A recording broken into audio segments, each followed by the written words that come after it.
Hvad kan den moderne naturvidenskab tilbyde os? Find svingningskredsens kapacitet.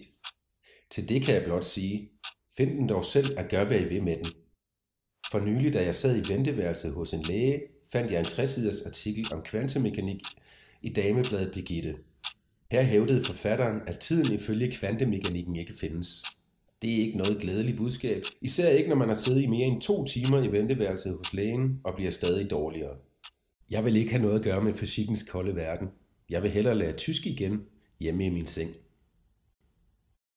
Jeg har i årevis dagligt læst i min russiske lærebog Lær at tale tysk, som tyskerne taler det, fra 1991. En trøst fra kroppen og sjælen.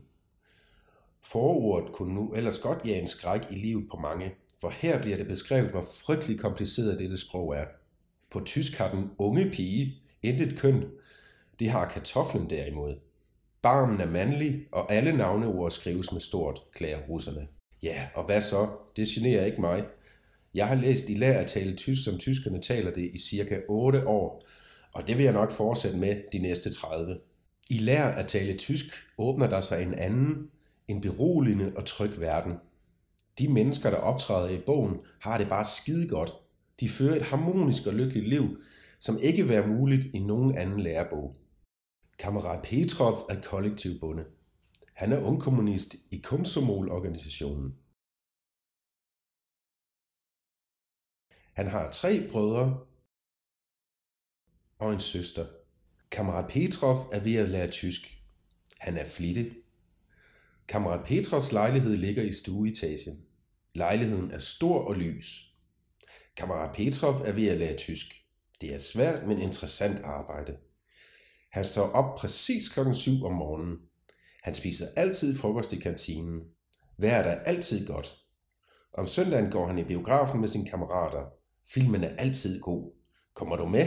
Jeg kommer helt sikkert. Du er syg. Lad os hellere drikke te. Det er dejligt at gå tur i skoven. Vi går ind for fred. Vi er imod krig. Anskaffe disse bøger til jeres børn. Når jeg læser for længe i bogen, begynder kammerat Petrov næsten at virke utroværdig på mig. Så lægger jeg bogen væk og læser for afvekslingens skyld Deutsch 2 für Ausländer, en tysk lærebog fra Herder Institut Leipzig fra 1990. Fichtelberg er det højeste bjerg i DDR. Det har en højde på 1214 meter. På trods af emigration, sygdom og nød og fare var Karl Marx et lykkeligt menneske, fordi det har en højde på 1214 meter. Langsomt falder jeg i søvn.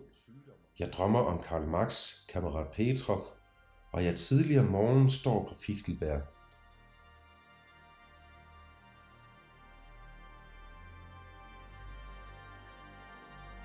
Det er godt vejr. Sigtbarheden er god.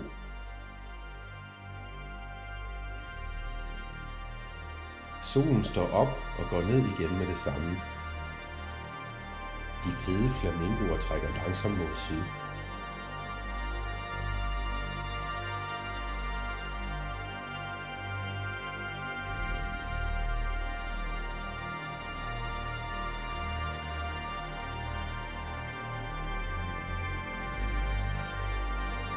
Vi konverserer på tysk. Jeg har en meget dejlig lejlighed, siger Karl Marx. Den er stor og lys. Jeg er lykkelig. Også jeg, siger kammerat Petrov. Jeg er med. Det skal jeg for mig selv.